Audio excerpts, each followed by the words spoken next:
Everyone, कैसे हैं आप सब। आप लोगों ने कभी ना कभी लाइफ में ब्लड प्रेशर, शुगर या फिर हार्ट रेट जरूर चेक किया होगा, बट क्या आप लोगों ने कभी लंग हेल्थ चेक किया है? नहीं। तो आज हम इस वीडियो में उसी के बारे में बात करने वाले हैं। वीडियो थोड़ी सी लॉन्ग जरूर होने वाली है, लेकिन इस वीडियो के एंड में आपको आपकी लंग्स हेल्थ के बारे में जरूर पता चल जाएगा कि आपके लंग्स कितने हेल्दी है। तो वीडियो को पूरा जरूर देखिएगा। तो आज हम 3 सिंपल से टास्क परफॉर्म करेंगे आपके रेस्पिरेटरी हेल्थ के बारे में, और आप मुझे अपना रिजल्ट कमेंट सेक्शन में जरूर बताइएगा। नंबर 1, आप आपकी ब्रेथ होल्ड कीजिए और मुझे बताइए कि आप कितने सेकंड तक आपकी ब्रेथ को होल्ड कर सकते हैं। नंबर 2 में आपको एक सांस में काउंटिंग करनी है, लाइक 1 2 3 4 5 6 7 8, मतलब एक सांस में आप कितनी काउंटिंग कर सकते हो ये मुझे कमेंट में बताइए। और नंबर 3 है कि आप बिना रुके कितनी मंजिल सीढ़ियां चढ़ सकते हैं बिना ब्रेथलेस हुए और बिना रुके। आज हम इस वीडियो में यही डिस्कशन करने वाले हैं, रेस्पिरेटरी सिस्टम कैसे वर्क करता है, हम कैसे चेक कर सकते हैं हमारी रेस्पिरेटरी हेल्थ को, और क्यों डे टू डे लाइफ में हमारी रेस्पिरेटरी हेल्थ खराब होती जा रही है। तो इन सभी चीजों के बारे में आज हम डिस्कस करने वाले हैं। तो बात करते हैं कि हमारा नॉर्मल रेस्पिरेटरी सिस्टम कैसे वर्क करता है। जब भी आप सांस लेते हैं वो ट्यूबिंग के थ्रू आपके लंग्स में जाती है, लाइक ट्रैकिया और ब्रोंकस के थ्रू आपके एल्वियोलाई में पहुंचती है, और एल्वियोलाई के अंदर ऑक्सीजन एक्सचेंज होता है, वो आपके ब्लड में मिक्स हो जाता है, और जो ब्लड के अंदर कार्बन डाइऑक्साइड प्रेजेंट होता है जो आपके मेटाबॉलिज्म से बना होता है, वो रिटन एल्वियोलाई के अंदर आ जाता है। तो यहाँ पे ऑक्सीजन और कार्बन डाइऑक्साइड का एक्सचेंज होता है, और जब आप दोबारा सांस लेते हो तो फिर से ऑक्सीजन एल्वियोलाई में जाता है, ब्लड में मिक्स होता है, कार्बन डाइऑक्साइड बाहर निकलता है। यही सेम प्रोसेस रिपीट होते रहता है। तो इस प्रोसेस में हमारे लंग्स खुलते हैं और सिकुड़ते हैं। तो इस प्रोसेस को करने के लिए हमारी एक बहुत इंपॉर्टेंट मसल वर्क करती है जिसका नाम होता है डायफ्राम। आपकी डे टू डे लाइफ में ऐसी बहुत सारी चीजें हैं जो आपके रेस्पिरेटरी हेल्थ को खराब कर रही है, लेकिन आप उन चीजों के बारे में अवेयर नहीं है। सबसे पहले तो है स्मोकिंग। आप सभी लोग जानते हैं कि स्मोकिंग के अंदर हजारों टॉक्सिक केमिकल्स प्रेजेंट होते हैं। जब आप यही स्मोक को इनहेल करके अपनी ट्यूबिंग के थ्रू आपके ब्लड तक पहुंचाते हो, तो ये स्मोक आपके ब्लड से आपके पूरे लंग्स के रेस्पिरेटरी सिस्टम में इन्फ्लेमेशन पैदा कर देता है, यानी एक तरह की बीमारी फैला देता है। उसके बाद ये ब्लड से निकल के हेड टू टो आपकी पूरी बॉडी में, पूरे ऑर्गन्स के अंदर इन्फ्लेमेशन पैदा कर देता है। उसके बाद आप बीमार, थके हुए हमेशा फील करने लगते हो। और स्मोकिंग सिर्फ एक्टिव ही नहीं, पैसिव भी परेशान करती है। अगर कोई आपके आसपास स्मोक कर रहा है और वो स्मोक आप इनहेल कर रहे हो, तो जितना नुकसान स्मोकर का होगा उतना ही नुकसान आपका भी होगा, क्योंकि आपने भी सेम ही स्मोक इनहेल किया। और अगर आप किसी प्रेग्नेंट वुमेन के आसपास स्मोक करते हैं या बच्चे के आसपास स्मोक करते हैं, तो बच्चे का मेंटल डेवलपमेंट या होने वाले बच्चे का मेंटल डेवलपमेंट पुअर हो जाता है, उनकी कॉग्निटिव एबिलिटीज कम हो जाती है।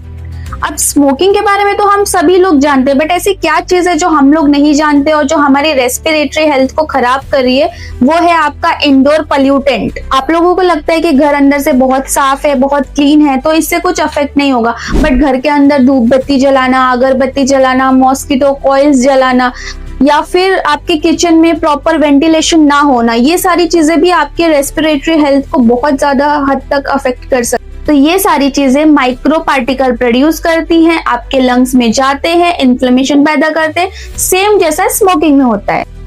अब तीसरी सबसे बड़ी प्रॉब्लम है हमारी रेस्पिरेटरी हेल्थ के लिए, जो है आउटडोर पोल्यूशन। अगर आप हाई इंडस्ट्रियल एरिया में रहते हैं या आपका घर रोड के साइड में है, तो इन चीजों की वजह से भी आपकी लंग्स हेल्थ अफेक्ट हो सकती है।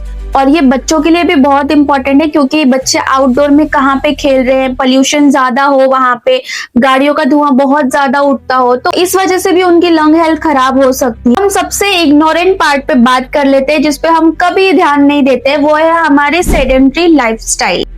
आप ज्यादा खाना खाते हो, आप मोटे हो, आप एक्सरसाइज नहीं करते, कोई फिजिकल एक्टिविटीज नहीं करते, तो उससे भी आपकी लंग हेल्थ खराब होती है।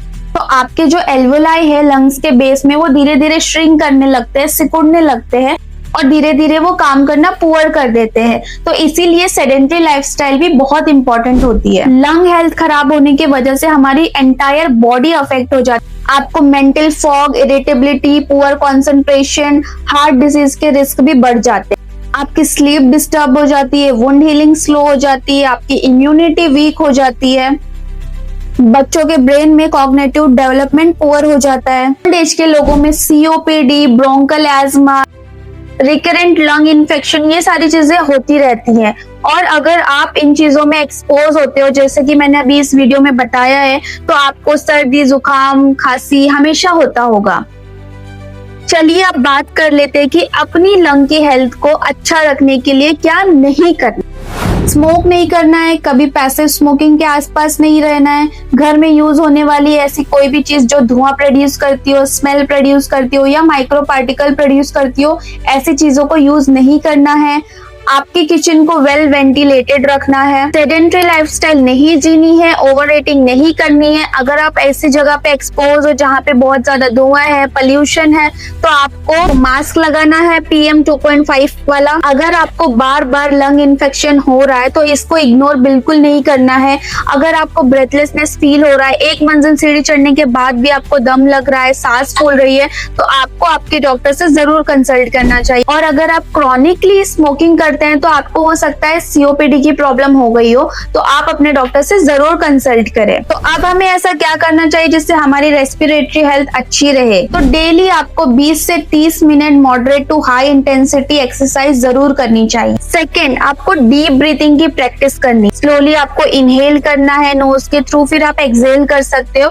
तो ऐसे आप डीप ब्रीथिंग एक्सरसाइजेस कर सकते हो आपकी लंग हेल्थ को बेटर बनाने। डीप ब्रीथिंग करने से हमारी डायफ्रामेटिक मसल्स जो है वो स्टिमुलेट होती है, फ्रेनिक नर्व्स स्टिमुलेट होती है और हमें मेंटल रिलैक्सेशन मिलता है। अब बात करते हैं कि हम ऐसे कौन कौन से टेस्ट कर सकते हैं देखने के लिए कि हमारी लंग हेल्थ अच्छी है या नहीं। तो सबसे पहले मैंने बात करी थी कि आप कितनी देर के लिए अपनी ब्रेथ होल्ड कर सकते हैं। एक नॉर्मल इंडिविजुअल 30 सेकेंड तक अपनी ब्रेथ होल्ड कर सकता है, बट ये वैल्यूज वेरी करती है पर्सन टू पर्सन। कई ऐसे लोग हैं जो 1 से 2 मिनट के लिए अपनी ब्रेथ को होल्ड कर सकते हैं, बट अगर आपका ब्रेथ होल्डिंग टाइम 30 सेकेंड से कम है तो ये चिंता की बात है, यानी आपकी रेस्पिरेटरी हेल्थ अच्छी नहीं है। आप डीप ब्रीथिंग की एक्सरसाइज कंटिन्यू करते रहिए, क्योंकि इसको करने से आपके जो बेसिस के एल्वोलाई हैं जो बंद हो गए हैं वो खुलने लगते हैं, उसके अंदर ऑक्सीजन और कार्बन डाइऑक्साइड का एक्सचेंज प्रॉपरली होने लगता है। दूसरे टेस्ट के बारे में मैंने बात करी थी सिंगल ब्रेथ काउंट, यानी कि आप एक बार में कितनी काउंटिंग कर सकते हो। एक नॉर्मल हेल्दी इंडिविजुअल 40 तक काउंटिंग कर सकता है। एक और टेस्ट के बारे में मैं बात करूंगी 6 मिनट वॉक। आप अपने स्टॉप वॉच में टाइमर लगाइए और 6 मिनट के लिए वॉक कीजिए। अगर आप 400 मीटर तक 6 मिनट में वॉक कर पा रहे हैं बिना थके हुए, इसका मतलब है कि आपकी लंग हेल्थ अच्छी है। बट अगर आप 400 मीटर नहीं कर पा रहे हैं तो इसका मतलब आपकी लंग हेल्थ पुअर है। लंग हेल्थ आपकी बॉडी के लिए बहुत ही ज्यादा इंपॉर्टेंट है, क्योंकि ऑक्सीजन आपके लंग से ही मिलता है जो कि आपकी पूरी बॉडी में जाके सप्लाई होता है। तो इसीलिए आप अपनी लंग हेल्थ पे ध्यान दीजिए। मिलते हैं नेक्स्ट वीडियो में। Till then stay tuned.